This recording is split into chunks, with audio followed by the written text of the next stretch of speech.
Hey, seventh grade, here is your coat of arms project. So you are going to create a coat of arms for the Middle Ages. Each one of you is sort of unique. Each one of you has a story. Today we're going to begin telling that story. Each one of you will create your own coat of arms.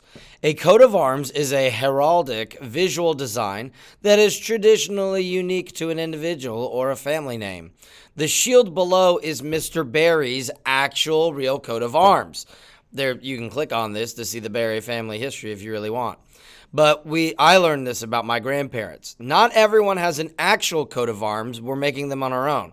So you notice my last name, Barry, is right here, and this is the actual coat of arms for my family because we are Irish and we are of the Barry descent, and it shows the different Barry spellings over the years.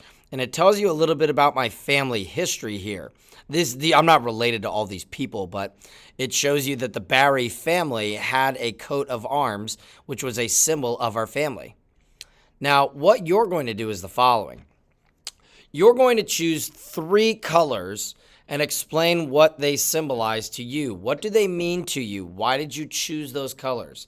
You explain each of the colors you chose and explain why you believe the colors fit you, or explain who you are. What do these colors mean to you? What do they represent? You're going to then choose at least 3 animals or objects that explain or illustrate, tell us who you are and what you believe you are. These animals or objects can symbolize your life, your lifestyle, your personality, your character traits, your everything. You're going to explain it. What do these animals or objects mean to you? What do they represent? These are the questions you're trying to answer or think about when you write your coat of arms. You're going to choose one heraldic element, a pattern, as you're going to see below, and explain why you chose this pattern, why you chose it, and how it relates to you. And then you're going to create or select another feature to add to your coat of arms.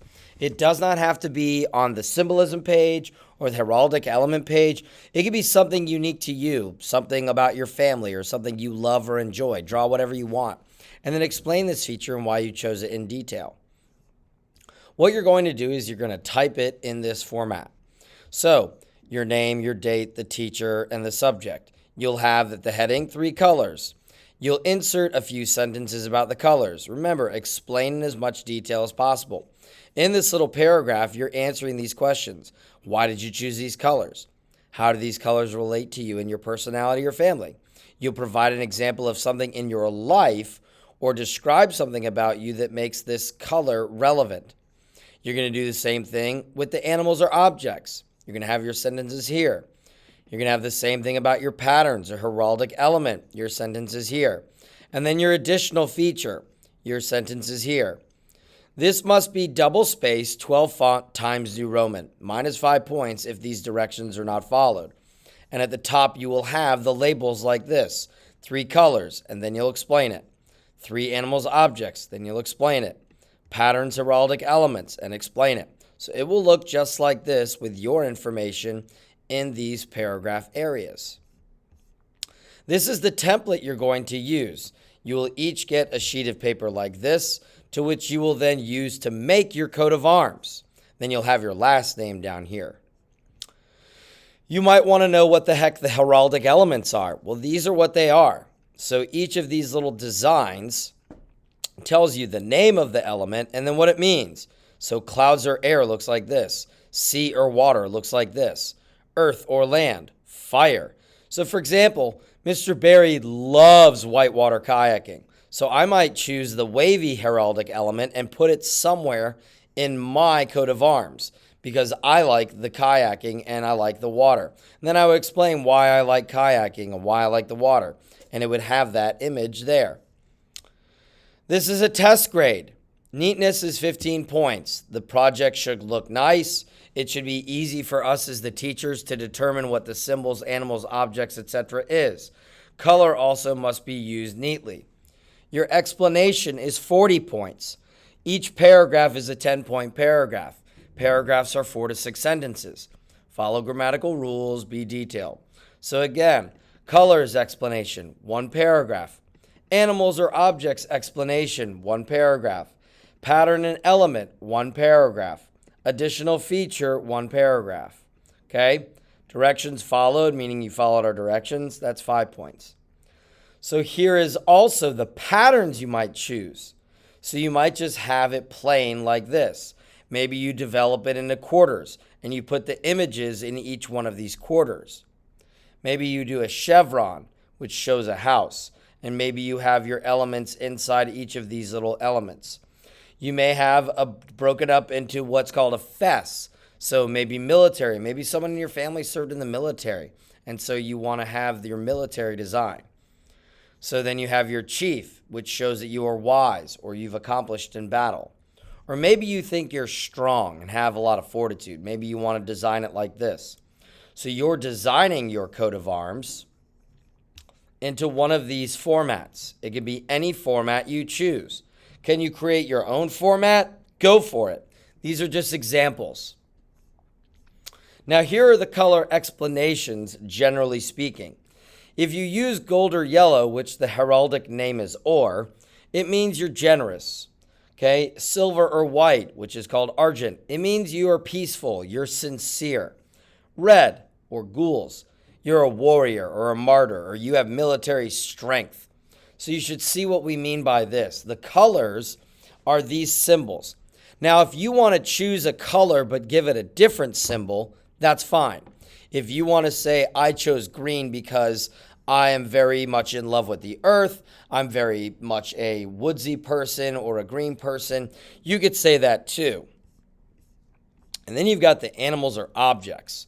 All of these animals explain what you are. So a squirrel, you're thrifty. You're optimistic, you're the eagle. Or maybe you're faithful like a dog. Or maybe you have courage like a lion. Or maybe you are wise and you are a knight. Or you're devoted with swords. So you're choosing any of these two to explain yourself. You can also click on this little link. It's kind of neat. Takes you to a website. It'll pop up.